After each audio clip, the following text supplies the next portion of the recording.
My name is John Magara Gahakwa. I work with AIRTEL Rwanda and support AIRTEL Money on marketing. It is very important for AIRTEL to be part of this consortium that includes other stakeholders from the government as well as the MNOs, which is us and MTN.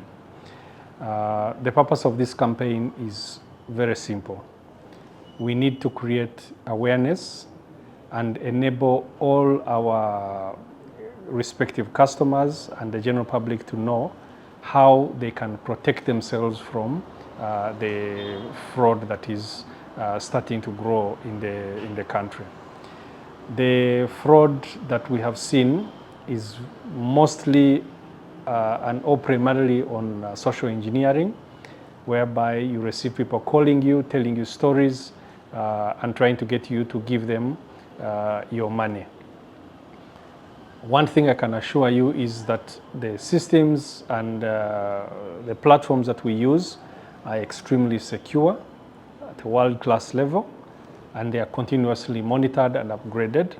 So the only weakness that remains is on the human heart, which is the people who get these calls from customers, from other people claiming to work for a certain organization, claiming to have sent you money, yet they did not send you money, claiming that they are going to be able to block your number or luring you to get them to give you your money. One thing that I would like to highlight is that this campaign, as you can see from the name, is called Bime Amatwi. It is very simple.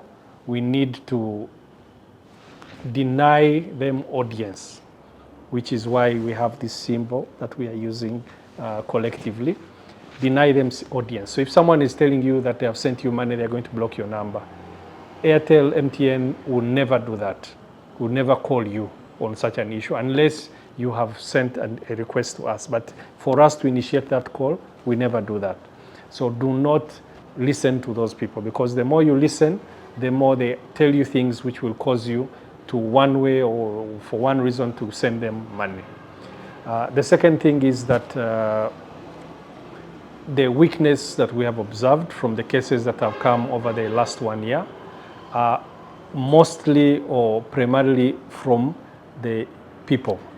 Someone is calling you, they tell you they have a deal, they have something that they want you to sell, they are trying to sell you, and they send you a code and tell you because you're busy, you end up dialing that code and you move money from your number to their number.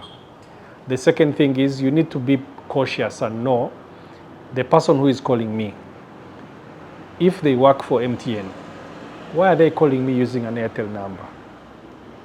If they work for AIRTEL, why are they calling me using an MTN number? If they send me a message telling me to send them money, why are they sending them the message coming from an AIRTEL number or an MTN number? You need to know. If you have not slept or planned to do or to send money to someone, please ignore whatever it is they are telling you in those messages, because us as the MNOs, we will never call you and tell you to dial this code, because that's not something that we are allowed to do. It's not something that we do.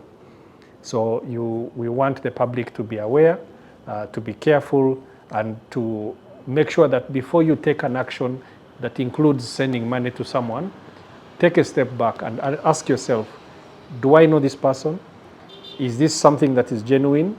And if it is something that you feel maybe is fishy, reach out to AIRTEL, reach out to MTN, reach out to police, reach out to RIB and RURA, and share with them the information so that we can be able to block all these fraud attempts. So what I would like to highlight is that it is not an issue that any one player can handle.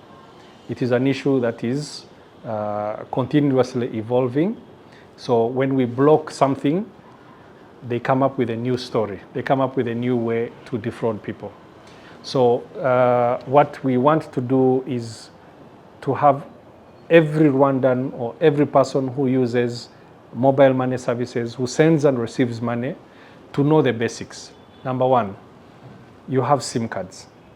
The SIM cards are are registered to you on your ID or your passport if you are not a Rwandan national or a resident.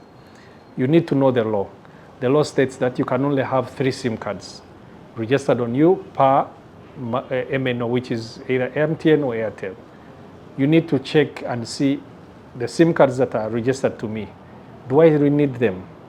If I don't need them, if I'm not using them, go ahead and dial the short code deregister, or visit one of our shops and we get them deregistered. So the first vulnerability is on the SIM card. So the second thing is on the password.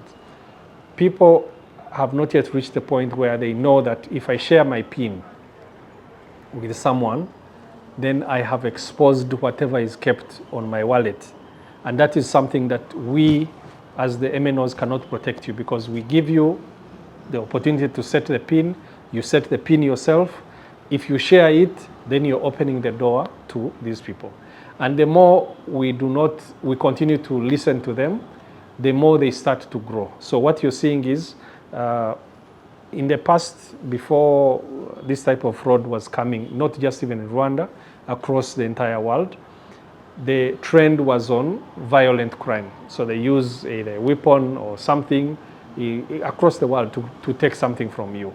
Now they have discovered that with just a SIM card, if I get a SIM card that is not registered to me, and I use it to defraud 100 people, if I send messages to 100 people, and 2 people respond and they send me 200,000, it is very, very quick money. So we need people to know that you need to protect your SIM card because it is linked to your ID. Protect your wallet behind a secure password. Do not share it with anybody. And then the third thing is Bime Amatwi, which is the campaign. Do not entertain calls or discussions with people with whom you have no plan. So in brief, that is the central message that we are pushing alongside RIB, police, RURA, MTN, and any other stakeholders who are involved in protecting the safety of, including even the Central Bank of Rwanda.